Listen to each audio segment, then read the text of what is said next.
Well, Dean Godson, Research Director of the Policy Exchange, is with us now. Did you check that these receipts were genuine? Of course. We checked into everything that we did. We're very confident in all of this. This remains the most important report that's ever been produced on Islamic literature in this country. We never based this report on the receipts. You don't find a mention of the receipts in the report. This was a belt and brace exercise. But there's a bigger thing here, Jeremy, because you've had 17 minutes with which to do this package. We're entitled to say something. You're saying that this key piece of evidence, which determined the authenticity of documents which formed the basis of a highly inflammatory report, that their authenticity doesn't matter? No, I didn't say that. I said they never appear in our report. You claim you checked them. Did it not strike you as odd that 6 of them were produced on an inkjet printer? Jeremy, did it strike you as odd that? Let me say something to you.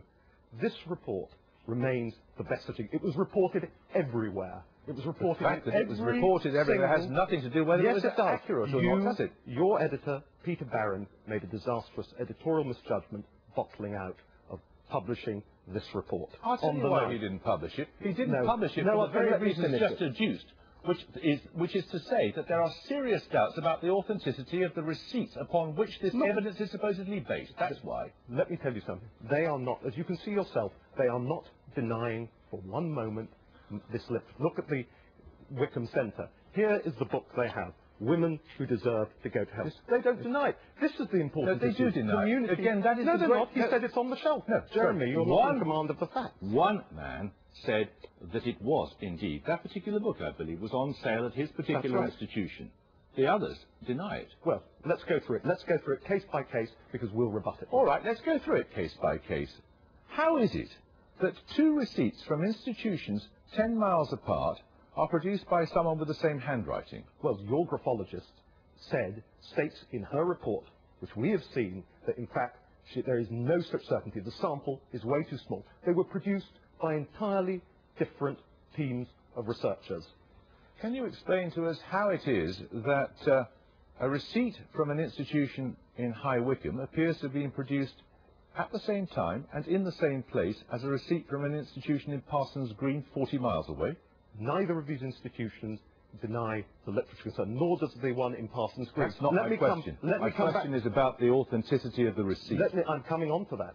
You have had these receipts for weeks. We have asked for a chance to have a look at the receipts. You have not. We raised these concerns with you 6 weeks ago. No, you did not. You did raise them only today in respect of the evidence. 6 weeks ago they were raised with you. Some of the concerns were raised then, but the concerns have been changing the whole time. Oh, so some of them were. You've just said they weren't. No, this concern was never raised. Now you say some of them were. Some of them were, but not the ones that you've just raised. The question you have just asked, in respect of them being written in the same location, was only raised today. We have only had 1.5 hours to look at this. You apparently had already checked these receipts. Yes, we checked them, and we are highly satisfied with them. And 2 of them, according to a woman who appears in court, has the full confidence of the British judicial system, is a registered forensic expert in this field, attest that they were written at the same place and the same time, and they're 40 miles apart. How many? There are many reasons that could be. Oh, really? Just tell me one of them. Well, let me run through them for you.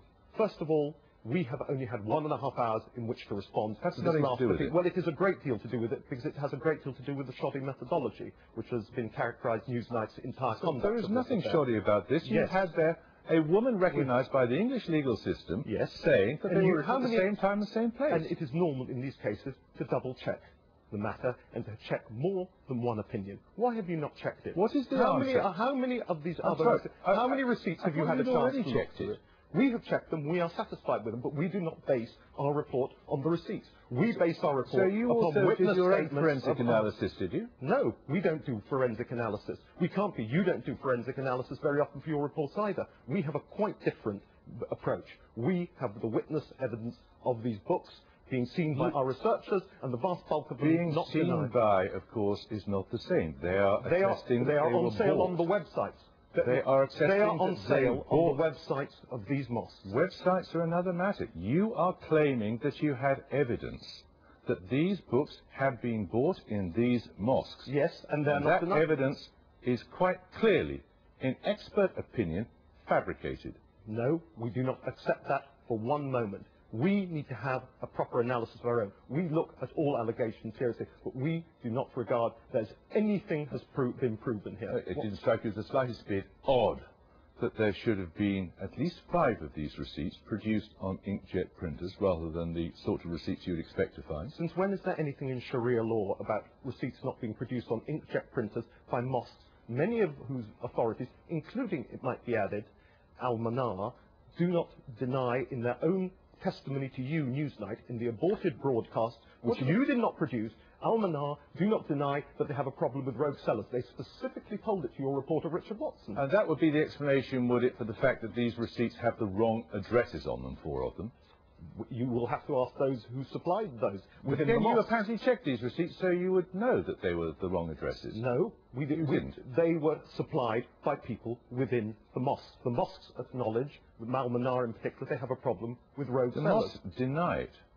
They have it. We have it from Newsnight.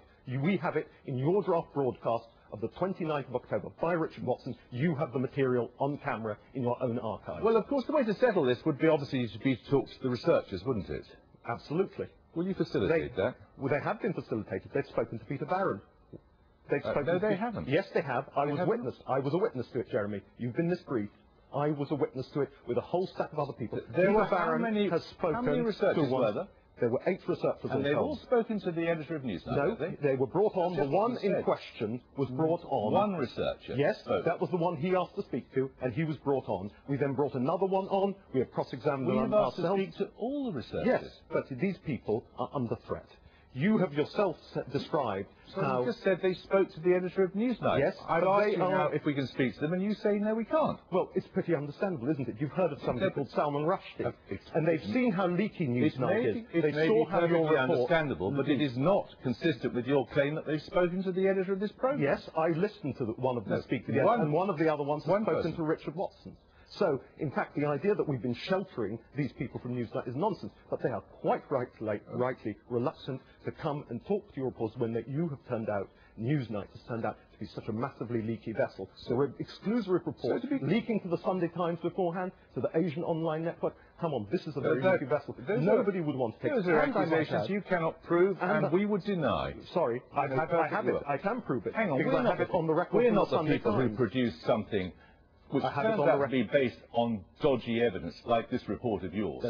Sorry, you just You heard. still stand by it, do you? 100%. No, we didn't leak anything. But that's You neither did. here nor that's neither here Well, nor you there. say it's not here The or there. question is the authenticity of this report, which, as you know, generated a real hornet's nest. And it turns out to be based upon evidence that was deeply unreliable. You know, if you were to say You've to gone me through now- this. You've had this report for 6 weeks.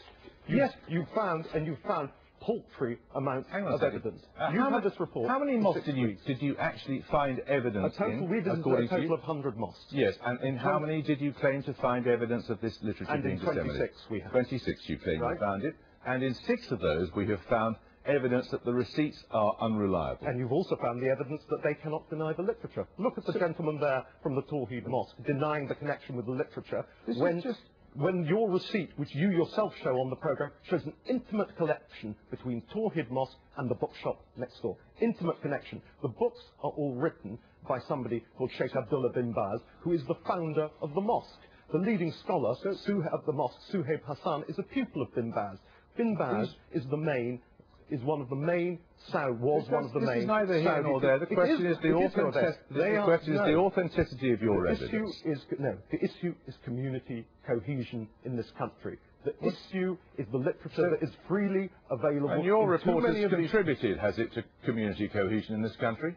The people who have undermined You community stand by it all? cohesion, I stand by it all. The people who undermine community cohesion are those who are producing books such as Women Who Deserve to Go to Hell, the ones who are producing anti-Semitic and homophobic literature. They are the ones who, as it were, should be questioned. And it's amazing to me that on an entirely tertiary issue, Newsnight could devote a 17-minute package, having ignored a report that has been looked at. Authenticity is all, as you well know. And it remains authentic. It remains 100% authentic, All right, Jeremy. Godson. The big problem is with Newsnight, with Peter Barron's appalling stewardship of this programme. Dean Godson, thank you.